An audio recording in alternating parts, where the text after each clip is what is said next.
Hello दोस्तों, सुनो कहानी चैनल में आप सभी का एक बार फिर से स्वागत है। आज की कहानी का शीर्षक है संदेह की सुई और इसे लिखा है हम सब की लोकप्रिय लेखिका मालती जोशी जी ने। छत्तीसगढ़ एक्सप्रेस हस्बे मामूल 2 घंटे लेट ही पहुंची थी।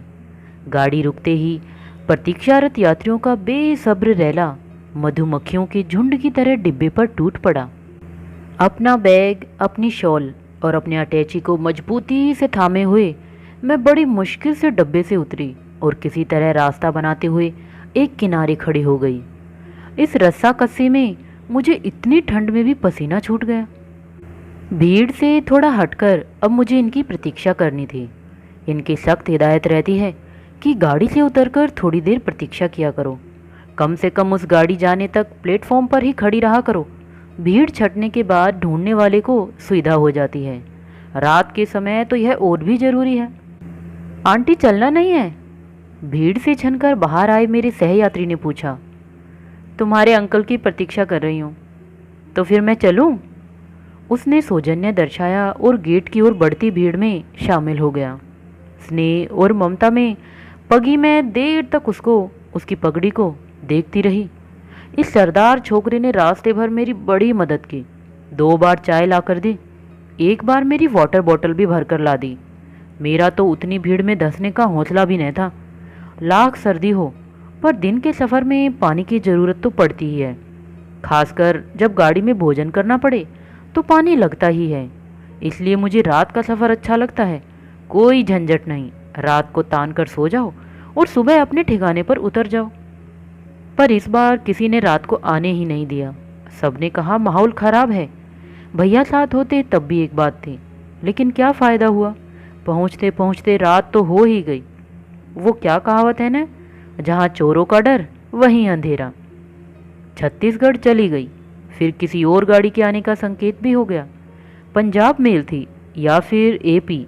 इस समय तो ढेर गाड़ियाँ आती हैं, लोग आते ही चले जा रहे थे। लगता था जैसे सारा भोपाल खाली हो जाएगा। खड़े खड़े मेरे पैर दुखाए थे, पर कहीं किसी बेंच पर जगह नहीं थी। सबके सब ठसाठस भरी हुई थी। मैं 50 बार प्लेटफॉर्म के दोनों सिरों तक नज़र दौड़ा चुकी थी, पर इनका कहीं अता पता न था। इतनी कोफ्त हो रही थी। रिजर्वेशन हो जाने के बाद एक बार फ़ोन किया था, फिर कल रात को भी याद दिलाया था। इसके बाद भी कोई भूल जाए तो गुस्सा तो आएगा ही। दिन का समय होता तो अब तक मैं घर पहुंच गई होती, पर रात में हिम्मत नहीं पड़ रही थी। भीड़ थी कि चली ही आ रही थी। जिसे जहां जगह मिली फैल कर बैठ गया। बेंचें तो गिनती की हैं, सबको कैसे नसीब होंगी। मेरा भी मन हुआ कि अटैची बिछाकर बैठ जाऊं। विज्ञापन में तो दिखाते हैं कि हाथी भी खड़ा हो जाए तो अटैची का कुछ नहीं बिगड़ता। फिर मैं तो बैठ ही सकती हूँ।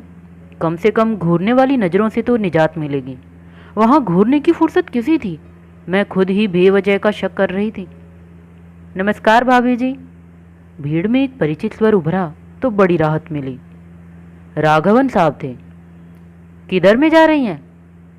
जी दिल्ली से आ रही हूँ। आप? हम बेबी को रिसीव करने को आया। केके से आता है? पर केके तो रात को 1 बजे आती है। हाँ, पर बाद में सिटी में तो कर्फ्यू है ना। बेबी को रिसीव करके रात में इधर ही सोएगा, मॉर्निंग में घर जाएगा।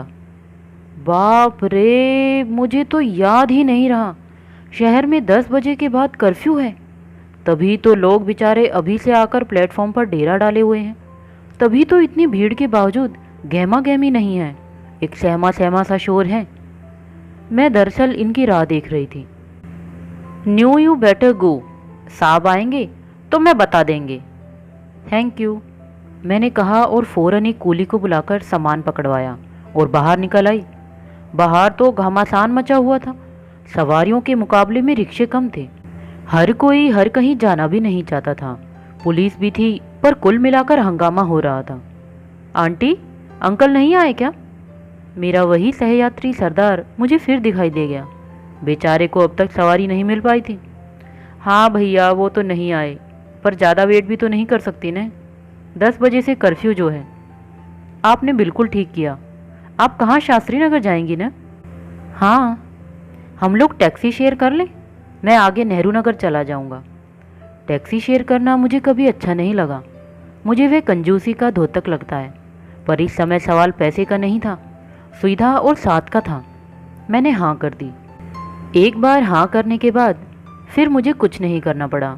कूली से हील हुज्जत उसी ने की, रिक्शे वाले से भाव ताव उसी ने किया, मेरा सामान रिक्शे में उसी ने जमाया। बस उसका ओके सिग्नल पाते ही जाकर बैठने भर का काम मेरा था। लगता है आज आपका और मेरा साथ पक्का लिखा था, मैंने हंसते हुए कहा। हाँ आंटी, संजोग इसी को कहते हैं, बैठते हुए उसने कहा और रिक्शा चल पड़ा। ट्रेन में हम लोग चिटपुट बातें करते हुए आए थे। वही छूटा हुआ क्रम फिर से चालू हो गया। इस बार महज औपचारिकता नहीं थी, आत्मीयता भी थी। मैं उसके घर परिवार, पढ़ाई लिखाई आदि के बारे में काफ़ी कुछ जान गई थी। अपने बच्चों के बारे में भी मैंने बिना पूछे सब कुछ बता दिया। बातों में हम इतने मशगूल हो गए थे कि अगर ड्राइवर ने याद न दिलाया होता तो सीधे नेहरू नगर ही पहुंच जाते।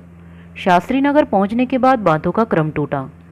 ड्राइवर को अता पता जो बताना था, टैक्सी रुकते ही वह तत्परता से उतरा और मेरा सामान गेट पर रखाया। तब तक मैंने टैक्सी वाले को पूरे पैसे दे दिए थे। ये क्या आंटी, टैक्सी शेयर करने की बात हुई थी ना, बड़ों से बहस नहीं करते। मैंने डांट लगाई और फिर हंसकर कहा, शेयर ही तो कर रहे हैं। मैंने तुम्हारे पैसे दिए, तुमने मेरा साथ दिया, जो कि ज़्यादा ज़रूरी है। मैंने ड्राइवर की ओर कनखियों से देखा। वह मुस्कुरा दिया और वापस बैठ गया। अच्छा आंटी, गुड नाइट।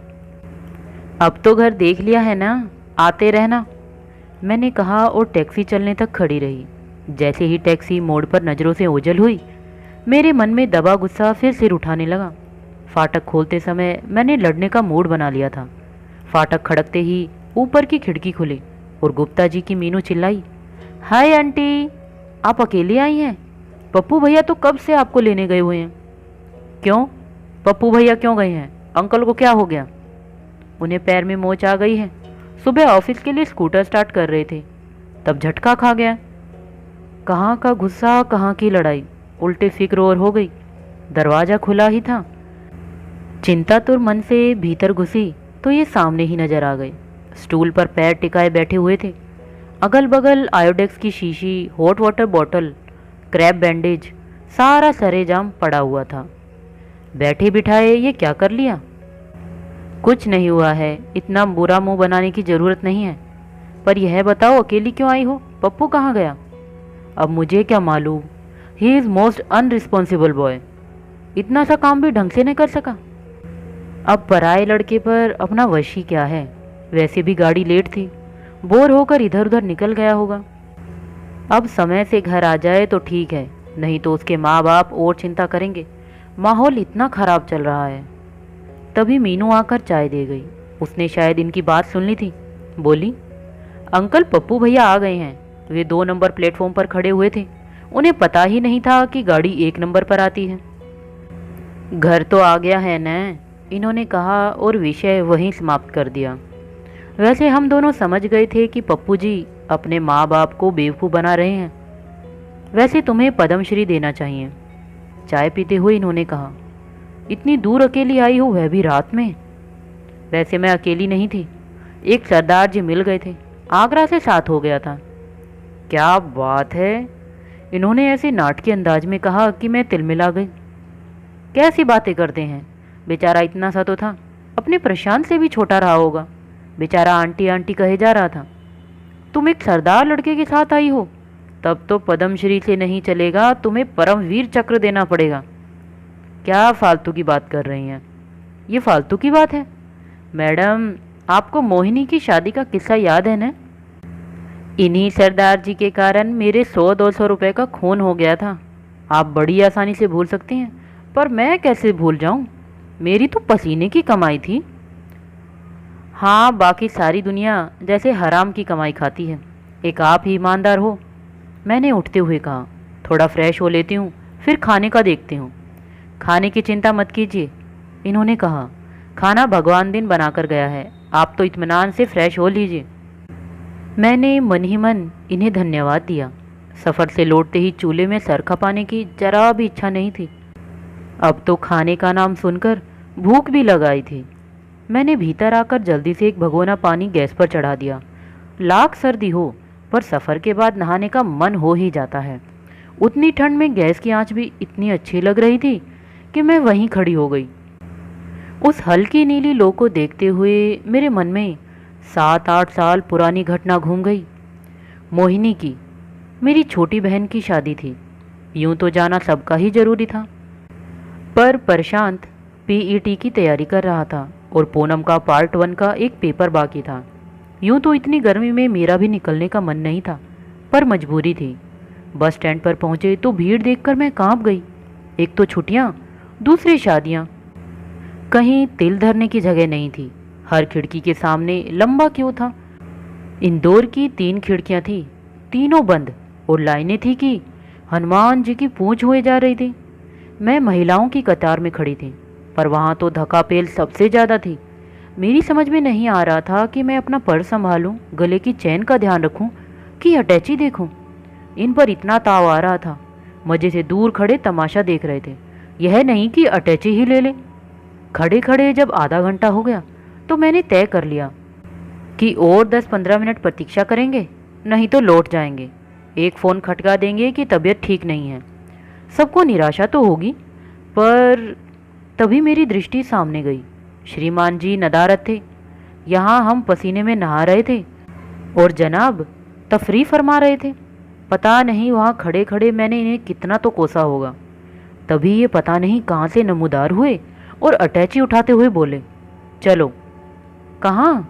चलो तो। मैं तो तैयार ही थी। वे सीधे घर भी ले जाते तो मुझे उज्र न था, पर इन्होंने ले जाकर मुझे वीडियो बस में बिठा दिया। जी खुश हो गया। टिकट तो बहुत होता है ना इसका? अब जो भी है, इन्होंने बेफिक्री से कहा। मैं इत्मीनान से बैठ गई। जानती थी प्राइवेट बस है, सवारियां पूरी कर लेने के बाद ही चलेगी। अब जब भी चले मुझे तो बैठने का मौका मिल गया था, यही खुशी थी। खड़े खड़े पाँव जम गए थे। शादियों का सीज़न था, बस भरने में समय नहीं लगा। फिर उन लोगों ने सीटों के बीच में मूढ़ों की कतार भी डाल दी, वह भी 10 मिनट में भर गई। कैबिन तक में लोग ठुस गए। ड्योढ़ा किराया देकर भी लोग इतनी असुविधाएं झेल रहे थे। मुझे कैसा तो लगा, पर हर एक को जरूरी जाना था। बस में चढ़ गए थे, यही सबसे बड़ी सुविधा थी। नाके तक पहुंचते पहुंचते लोगों ने फिल्म के लिए शोर मचाना प्रारंभ कर दिया। मुझे तो बस वाली फिल्में कभी अच्छी नहीं लगी। न इनमें साउंड ठीक होता है, न स्क्रीन साफ होती है। पूरे वक्त पर्दे पर तस्वीरें डोलती सी नजर आती हैं। पिक्चर शुरू हुई शायद अंगूर थी, देखी हुई थी, पर इस पिक्चर को तो मैं कई कई बार देख सकती थी। खुशी की बात तो यह थी कि आवाज़ भी साफ थी और तस्वीर भी। मैंने कहा चलो पैसे वसूल हो गए। जरा आराम से टिक कर बैठी तो पास में नजर गई। मेरी तो होश ही फाख्ता हो गई। बगल वाले मूड़े पर 18-20 साल का एक सरदार छोकरा बैठा हुआ था। उन दिनों पंजाब की खबरें बड़ी सुर्खियों में थी। वहाँ आतंकवादी उद्यम मचाए हुए थे। इनमें से अधिकांश किशोर वय के लड़के ही थे। पिस्तौल तो जैसे इनके लिए खिलौना थे। इंसानों को वे मच्छरों की तरह मसल देते थे। वैसे भी उन दिनों सब लोग सरदारों से खौफ ही खाते थे। बूढ़े सरदार तो फिर भी मुझे ममता की मूर्ति लगते थे, पर लड़कों से बड़ा डर लग रहा था। उधर देवेन वर्मा और संजीव कुमार सबको अपनी अदाकारी से गुदगुदा रहे थे। इधर मेरा कलेजा मुंह को आ रहा था। पूरे वक्त मेरी आंखें मेरे सहयात्री पर लगी हुई थी।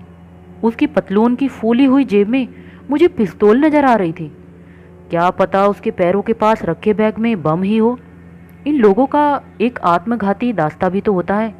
अगर यह उन्हीं में से हुआ तो किसी भी क्षण बस को उड़ा देगा। वह तो सर पर कफन बांधकर बस में बैठा है, बस के साथ खुद भी फूंक जाएगा तो उसे परवाह नहीं है। पर अपना क्या होगा? ये इतने सारे लोग पता नहीं किस किस काम से यात्रा पर निकले हैं। वे तो अपने गंतव्य तक कभी पहुंच ही न पाएंगे। बस के अभी परखच्चे उड़ जाएंगे और सड़क पर अधजली लाशों का ढेर लग जाएगा। लुटेरों की बन जाएगी। डॉक्टर तो बाद में आएंगे, पुलिस तो और भी देर में पहुंचेगी। ये लूट खसोट वाले आकर मुर्दों की तलाशी ले लेंगे। सच, इंसानियत तो कहीं रही ही नहीं। अब मृत्यु को इतना पास देखकर मन पता नहीं कैसा हो गया। बड़ी सुघड़ता से गृहस्थी चलाकर मैंने अपने लिए 4 चीज़ें बनवाई थी। पीहर वालों पर रोब डालने के लिए सब की सब साथ रख ली थी। शादी ब्याह में ही तो ससुराल की औकात परखी जाती है। पर अब तो वह किसी काम की ही नहीं रही। अगर ये चीज़ें घर पर छोड़ आती तो कम से कम बच्चों के काम तो आती। उनके लिए तो मैंने छल्ला भी नहीं छोड़ा। बच्चों की याद आते ही मुझे तो रोना आ गया। कल प्रशांत कचौड़ियों की फरमाइश कर रहा था तो मैंने झड़क दिया। कहा था लौट कर बना दूंगी। अब बना लो, कैसे बनाती हो। पूनम की सहेली की शादी है परसों, वह मेरी पोचम पल्ली मांग रही थी, उसे भी मैंने टरका दिया। इतनी महंगी साड़ियाँ कोई रोज खरीदता है। मैं तो उन्हें इतना सहेज कर रखती हूँ। ये महारानी जब भी बहनेगी लथेड़ कर ले आएंगी। पर अब लग रहा है बच्ची की खुशी से क्या साड़ी ज़्यादा भारी थी। साड़ी से याद आया, लॉन्ड्री में 4 साड़ियाँ पड़ी हैं, पर बिना रसीद की तो बच्चे उठा भी नहीं पाएंगे। इस शादी के लिए इन्होंने सफारी सिलवाया था। जैसा कि दर्जियों की आदत होती है, वह समय पर सिल ही नहीं पाया। वह भी दुकान में पड़ा रह जाएगा। पड़ोसिन आम काटने का सरोता ले गई है, बिना मांगे वह लौटाएगी भी नहीं। मंजू प्रशांत का स्वेटर नमूना डालने के लिए ले गई है। मिसेज अग्रवाल धर्मयुग के 4 अंक ले गई है। मुझे पता नहीं कितनी कितनी बातें याद आने लगी। आष्टा पहुंचने तक तो लगा कि मेरा दिमाग चटक ही जाएगा। आष्टा पर जैसे ही बस रुकी, मैं अटैची लेकर खड़ी हो गई। अटैचियों और मोड़ों के बीच से रास्ता बनाते हुए नीचे उतर आई। ये मेरे पीछे ही थे, बराबर कुछ फुसफुसा रहे थे। नीचे उतरने के बाद इन्होंने जरा साफ शब्दों में कहा कि इस तरह अटैची छाती से लगाकर घूमोगी तो चोर उचक्कों को अपने आप ही न्योता दोगी। इतने लोगों का सामान गाड़ी में पड़ा है कि नहीं। मैं दोबारा इस गाड़ी में नहीं चढ़ूंगी। मुझे अपना हार्ट फेल नहीं करवाना है। मतलब? मैंने मतलब बता दिया तो एकदम भड़क गए। पहले तो खूब खरी खोटी सुनाई, फिर पुचकार कर मनाना भी चाहा, पर मैं अपनी जिद पर अड़ी रही। मुझे विश्वास हो गया था कि मुझे दोबारा अगर उस मानसिक यंत्रणा से गुजरना पड़ा तो इंदौर पहुंचने तक मैं पागल हो जाऊंगी। बस वाला हमारे लिए कितनी देर रुकता और क्यों रुकता, उसके लिए सवारियों की कमी नहीं थी। उसके लिए तो यह फ़ायदे का सौदा था। मुश्किल तो हमें पेश आई थी। वहाँ से इंदौर के लिए बस मिलना मुश्किल हो गया था। टैक्सी भी सब भरी हुई आ रही थी। आखिर बमुश्किल तमाम किन्हीं उस्मान भाई की टैक्सी में रात को 12 बजे गिरते पड़ते इंदौर पहुँचे थे। ये पूरे रास्ते मुझे कोसते रहे। बैठे बिठाए 100-150 रुपये का खून हो गया। अगर टैक्सी अफोर्ड करने लायक होते तो बस में बैठते ही क्यों, पहले से ही ना कर लेते। अब सब याद आ रहा है तो अपने बचपने पर हंसी भी आ रही है और शर्म भी। पर उस दिन पता नहीं कैसा भूत सवार हो गया था। तुम क्या करने लग गई भाई, रात के 11 बजने को हैं। ये लंगड़ाते हुए भीतर आए, फिर पानी के भगोने को देखकर बोले, आज क्या पूरी कॉलोनी को चाय पिलाने का इरादा है। मैंने देखा पानी एकदम खोल रहा था। झेप कर मैंने गैस बंद कर दी और कहा, मोहिनी की शादी वाला किस्सा याद कर रही थी। कितनी अजीब बात है ना, कभी कोई अपना लगता है, कभी कोई। यह सब हमारे मन का फितूर है। यह जो हमारा मन है ना, बड़ा शरारती है। भीतर बैठा बैठा खुराफात करता रहता है। संदेह की सुई को कभी इधर कभी उधर घुमाता रहता है। मेरे पागलपन की उन्होंने कितनी सही व्याख्या की थी।